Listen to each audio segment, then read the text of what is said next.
savoir la Cour militaire de Kinshasa-Gombe, la Haute Cour militaire et la Cour de cassation aujourd'hui, à l'époque, Cour suprême de justice.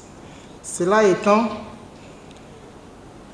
nous disons au lendemain de la disparition de deux activistes des droits de l'homme, tous, respectivement directeurs exécutifs de l'ONG La Voix des Sans-Voix pour les droits de l'homme et membres de la même structure, la communauté tant nationale qu'internationale avait manifesté une grande indignation et désolation. Il est important de souligner que cette disparition avait eu lieu juste après que le directeur exécutif de La Voix des Sans-Voix ait répondu à une invitation que lui avait lancée l'inspecteur général de la police, John Numbi. Aussitôt après, suite aux différentes plaintes initiées par les membres des familles biologiques et professionnelles, des enquêtes avaient été ouvertes contre les auteurs présumés de ce double assassinat. C'est ainsi que plusieurs personnes avaient été auditionnées tant au niveau de la police qu'au niveau de l'électorat général à Kinshasa. Au total, 56 personnes avaient été auditionnées dans le cadre des enquêtes. À l'issue de ces enquêtes, les dossiers avaient été tantôt fixés devant la haute cour militaire, tantôt devant la cour militaire de Kinshasa-Gombe. Finalement, c'est la cour militaire de Kinshasa-Gombe qui sera saisie contre bon nombre de prévenus, tous éléments de la police nationale congolaise. Il s'agit de Daniel Mukalai, tous policiers gestistes, Georges Kitungwa Amisi, François Ngoy Moulongoy, Michel Mouila wa Kubambo, Blaise Mandiangu Boulere, Christian Ngoy Kenga, Paul Mouilambo et Jacques Mugabu. La cause, après avoir été instruite abondamment et plaidée pendant plusieurs jours, la cour militaire de Kinshasa-Gombe prendra une décision contre le prévenu, dont le dispositif résumé est le suivant. Contre Daniel Mukalai, la peine de mort et sa décision de la police. Contre Christian Ngoy Kenga, la peine de mort et sa destitution de la police. Contre Paul Mouilambwe, la peine de mort et sa destitution de la police. Contre Jacques Mugabo, la peine de mort et sa destitution de la police. Contre Michel Mouila, la peine de mort, la peine à perpétuité et sa destitution de la police. Quant au prévenu Georges Kitungwa Amisi, François Ngoy Moulongoy et Blaise Mandiangu Bouleri, ceux-ci seront simplement acquittés et renvoyés des fins de toute poursuite judiciaire.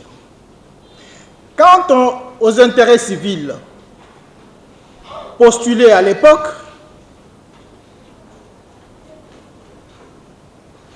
en ce qui concerne la somme de 11 millions de dollars américains postulés à titre de dommages-intérêts pour tous les préjudices subis par les parties civiles, la Cour militaire allouera à toutes les parties civiles dans leur ensemble, nous disons 32 parties civiles, y compris des structures des droits de l'homme, la VSV et Renadoc, la modique somme de 611 000 dollars américains.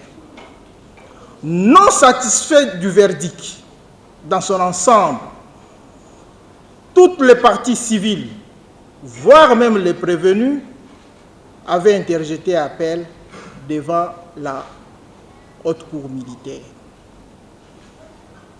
Devant cette juridiction, le procès connaîtra 2 phases. La première phase est celle qui a consisté à juger les prévenus, le commissaire supérieur Daniel Moukalay et le commissaire Michel Mouila, et ce, après avoir disjoint des poursuites à l'égard des 3 prévenus fugitifs, à savoir Christian Ngoï Kenga Kenga, Paul Mouilambwe et Jacques Mugabo, car la haute cour n'arrivait pas à les atteindre pour commencer l'instruction afin que la cause au niveau d'appel puisse recevoir plaidoirie. Cette phase, la première de la haute cour militaire, a abouti à la condamnation du seul commissaire supérieur principal Daniel Moukalay à seulement 15 ans de servitude pénale principale pour, entre autres infractions, double assassinat de Floribert Chebeya et Fidel Bazan.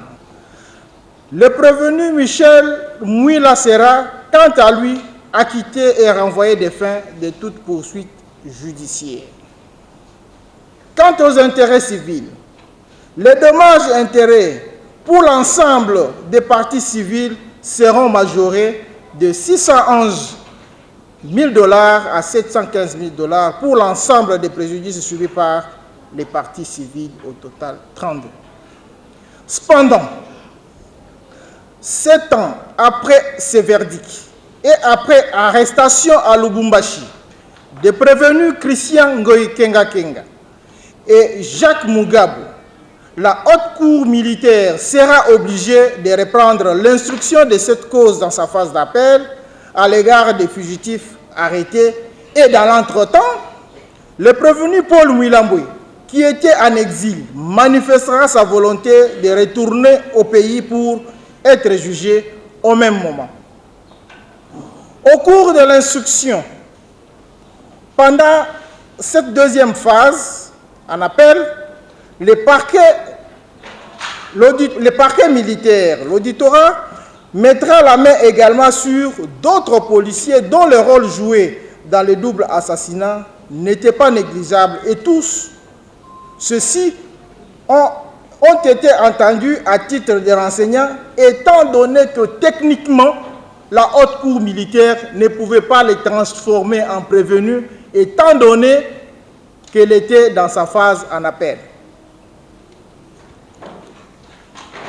Parmi les personnes qui ont été appréhendées, il y a le général Djadjidja Zelwa Katanga, il y a le colonel Kongolo, il y a le commissaire Ilunga Ngoï Doudou, le commissaire Kibumbe Banza Saddam, le commissaire Jansi Moulanga.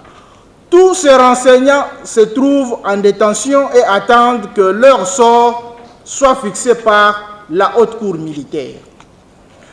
À l'issue de cette deuxième phase, deux de 3 prévenus fugitifs seront condamnés et un seul acquitté. Ils ont été condamnés pour double assassinat, terrorisme, détention illégale d'armes et désertion.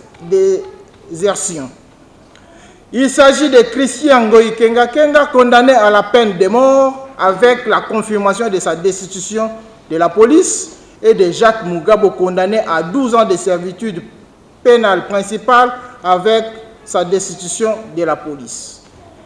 Quant au prévenu Paul Mouilambwe, il sera purement et simplement acquitté pour, selon la haute cour militaire, n'avoir joué aucun rôle dans le double assassinat de Floribert Chebeya et de Fidel Bazan. Il s'y est de relever qu'au cours de l'instruction de la cause, dans sa deuxième phase, il y a eu des révélations troublantes sur le mode opératoire qui a consisté à menotter, cagouler et scotcher afin que la mort puisse survenir par étouffement.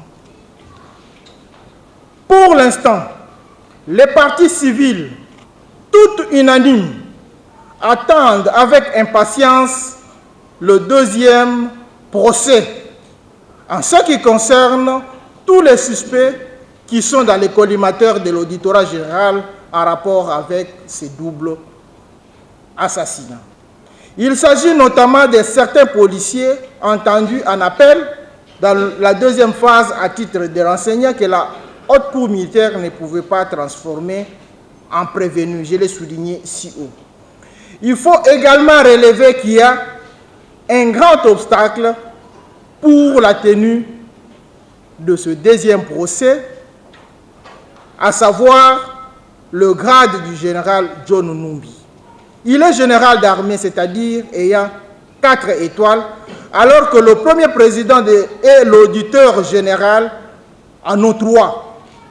Le principe étant que le prévenu est jugé par ses pairs de même grade ou supérieur en grade. Or, tel n'est pas le cas à l'espèce. C'est ainsi qu'il faille trouver des mécanismes pour lever cet obstacle, et l'idéal serait de dégrader John Numbi, mais aussi de nommer un autre juge ayant le grade de lieutenant général pour composer la dite chambre, sinon il serait impossible que le procès se tienne. Ainsi, une fois que cela est fait, il faudrait encore lever l'option soit de juger le général John Numbi par défaut, et nous aurons un arrêt unique, ou alors de disjoindre les poursuites, comme ce fut le cas pour la première phase, et qui d'ailleurs a permis de juger les 3 fugitifs.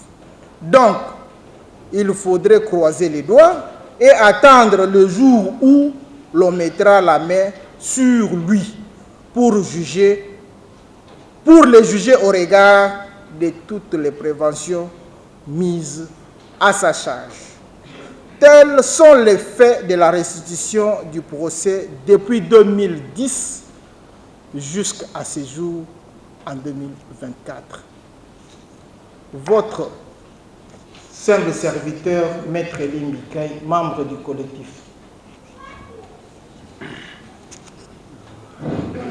Merci beaucoup, notre rapporteur.